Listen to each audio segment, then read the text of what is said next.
Hello పిల్లలు ఎలా ఉన్నారు this is your Naushad Khan welcome to my channel easy learning in detailed way friends and my dear students మరి ఒక వీడియోలో మనము 9th క్లాస్ ఫిజికల్ సైన్స్ సంబంధించి ఎగ్జాంపుల్ ప్రాబ్లమ్స్ డిస్కస్ చేసాం బట్ మరి వీడియో అయితే క్లారిటీగా రాలేదు అందుకనేసే అనేక ఎక్స్ప్లెనేషన్ని మరి తిరిగి చేయడం జరుగుతోంది let's see the explanation of ninth class of physical science chapter 8 force and laws of motion lo examples problems chuddam. See example 8.1. see here the sum is what? A constant force acts on an object. A constant force is acting on a object of mass 5 kilogram. See the object mass is how much? It is 5 kilograms. Its force is applied on that object is about 2 seconds.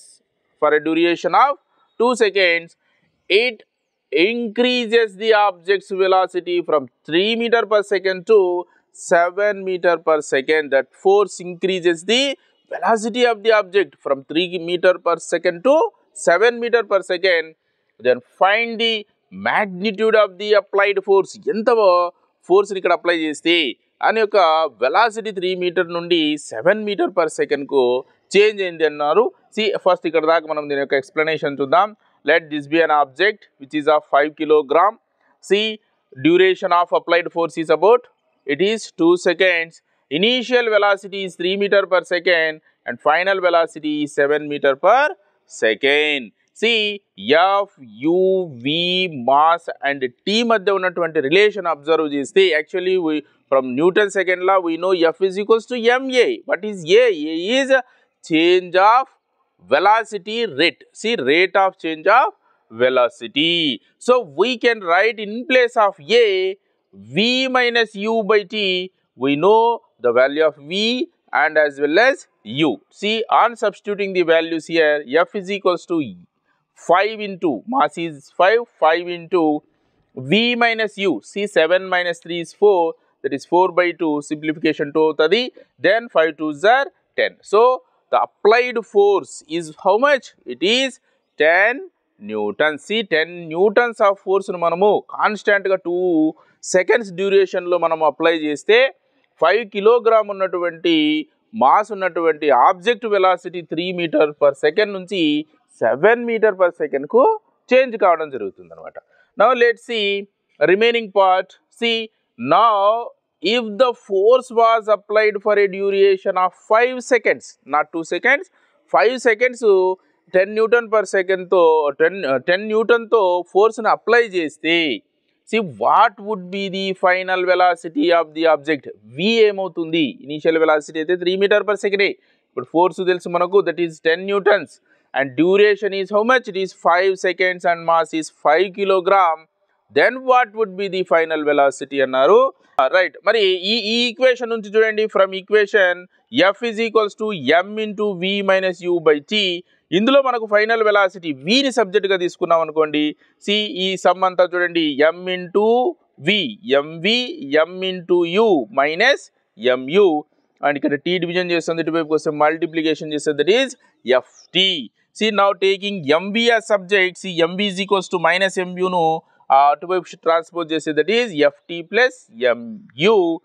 Now taking v as subject, v as subject, so ఎంతో ఇటువైపు ఉన్నటువంటి each టర్మ్ని division చేయాలి, FT by m plus mu by m అంటే MM gets cancel, then you get only u. This is the equation to find the final velocity. Now substitute all values. See what f is what? It is 10 into time. Duration is how much?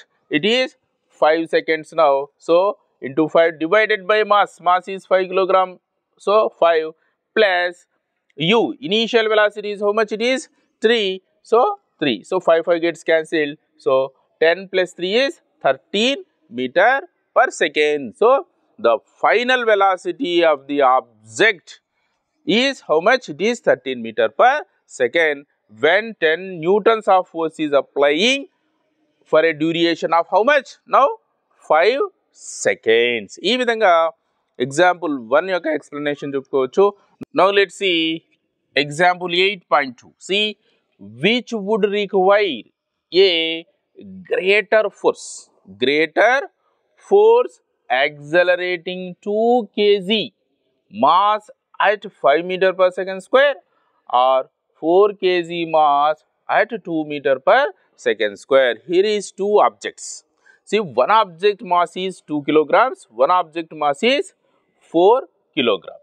See, మరి ఈ object యొక్క acceleration ని మనము acceleration 5 meter per second square accelerate చేయడానికి ఎంత force కావాలి, అలాగే 4 KG mass ఉన్నటువంటి ఆబ్జెక్ట్ని 2 మీటర్ పర్ సెకండ్ స్క్వేర్గా యాక్సలరేట్ చేయడానికి ఎంత ఫోర్స్ కావాలో ఫైండ్ అవుట్ చేసి ఆ రెండిట్లో ఏది ఎక్కువ, which is the greater force అని అడుగుతూ ఉన్నారు. లెట్స్ సీ ఫస్ట్ ఈ ఆబ్జెక్టుకు ఎంత ఫోర్స్ కావాలో చూద్దాం. F1 is equals to M1 into A1. Actually F is equals to MA. ఇక్కడ M1 A1 అనుకున్నాం కాబట్టి F1 is equals to M1 into A1.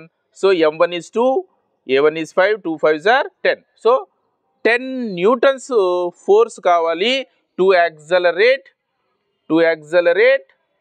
2 kg mass at 5 meter per second square. See, for second object, see F2 is equals to M2 into A2. M2 into A2. Here M2 is 4. 4 into 2. 4 2s are 8 newtons. See, we need 8 newtons of force to accelerate 4 kg mass at 2 meter per second square. Obviously, which is greater force? Ante the first case is greater force. See, the object which have 2 kg mass to accelerate 5 meter per second square requires greater force. అని మనం ఈ విధంగా దీని యొక్క explanation ని రాస్తాం. Now let's see third one, that is example 8.3. A motor car is moving with a velocity of 108 kilometers per hour and it takes 4 seconds to stop after brakes applied. Calculate the force exerted by the brakes on the motor car if its mass along with the passengers is how much? It is 1000 kg. See, 1000 kg mass ఉన్నటువంటి car 108 kilometers per hour స్పీడ్తో travel అవుతుంది అనమాట. So అలా షడను brakes apply చేసిన తర్వాత it stops after 4 seconds. So stopping time ఎంత time తీసుకుంది? Takes 4 seconds. మరి ఆ బ్రేక్స్ ఎంత ఫోర్స్ని ఎగ్జర్ట్ చేసి ఉంటాయి టు స్టాప్ ది కార్ అని అడుగుతున్నారు. లెట్స్ సి ఫస్ట్ గివెన్ రాసుకుందాం. What they have given. See the here the diagram also. This is a car moving with a initial velocity 108 kilometers per hour. It stops after 4 seconds and mass of the car along with the passenger is 1000 kilograms. See, after stopping, stop అయిన తర్వాత దానికి velocity ఉండదు కాబట్టి దాని యొక్క final వెలాసిటీని మనం ఇక్కడ 0 meter per second అని తీసుకోవడం జరుగుతుంది. See, given but initial velocity is given in kilometer per hour. So first దాన్ని మనము మీటర్ పర్ సెకండ్ లేకి కన్వర్ట్ చేసుకోవాలి. సి 108 మనం 5/18తో మల్టిప్లికేషన్ చేస్తే then it converts into meter per second. See 18 1 is 18 6 are 6 5 are 30 meter per second. Then see, mass of the car along with passenger is how much? It is 1000 kilograms. Final velocity is what? It is 0 meter per second. And time taken to stop. ఎంత time తీసుకుంటుంది stop కావడానికంటే it takes 4 seconds. And now see the force exerted by the brakes to stop. Initial, final velocity, time, mass తెలుసు కాబట్టి the force కు ఫార్ములాగా మనం ఏం వాడొచ్చు? m into v minus u by t. So change in velocity upon time. See, mass is 1000 into change in velocity. V is what? V is 0 and u is 30. See, 0 minus 30 అంటే minus 30 divided by 4. See, 4 1 is 4 250s are 1000. So 250 minus 30 is how much? It is minus 7500 newtons. See, here the negative sign indicates the direction of the force. The direction of the force to stop the car is in opposite direction. Opposite direction లో ఇది పనిచేస్తుంది. ఎందుకంటే breaks apply చేసాడు car move అయ్యేటటువంటి డైరెక్షన్కు opposite డైరెక్షన్లో పనిచేస్తేనే అది stop కావడం జరుగుతుంది అనమాట. సో ఫైనల్గా మన కన్క్లూజన్ ఏం రాయొచ్చు, therefore 7500 Newton of force exerted by the what brakes in which direction, in opposite direction of the motor car అని దీని యొక్క సొల్యూషన్ మనము రాస్తాం. రైట్, మరి ఇవి ఈ ఎగ్జాంపుల్స్కి సంబంధించినటువంటి ఎక్స్ప్లెనేషన్స్. మరి నెక్స్ట్ వీడియోలో రిమైనింగ్ 2 ఎగ్జాంపుల్స్ యొక్క ఎక్స్ప్లెనేషన్ చూద్దాం. లేటర్ ఆన్ వీడియోస్లో మనము న్యూటన్స్ థర్డ్ లా డిస్కస్ చేద్దాం. అలాగనే ఎక్సర్సైజ్లో ఉన్నటువంటి సమ్స్ యొక్క డీటెయిల్ ఎక్స్ప్లెనేషన్ కూడా చూద్దాం. హోప్ ఈ వీడియో మీకు నచ్చిందని నేను భావిస్తున్నాను. ఈ వీడియో కింద మీకు నచ్చినట్టయితే లైక్ చేయండి, షేర్ చేయండి మరియు సబ్స్క్రైబ్ చేయండి. ఒకవేళ మీకు ఉపయోగపడకపోయినా ఇది ఎవరికైతే ఉపయోగమని మీరు భావిస్తారో వాళ్ళకు తప్పక షేర్ చేస్తారని నేను ఆశిస్తున్నాను. Thank you so much for watching this video and choosing my channel. Good bye.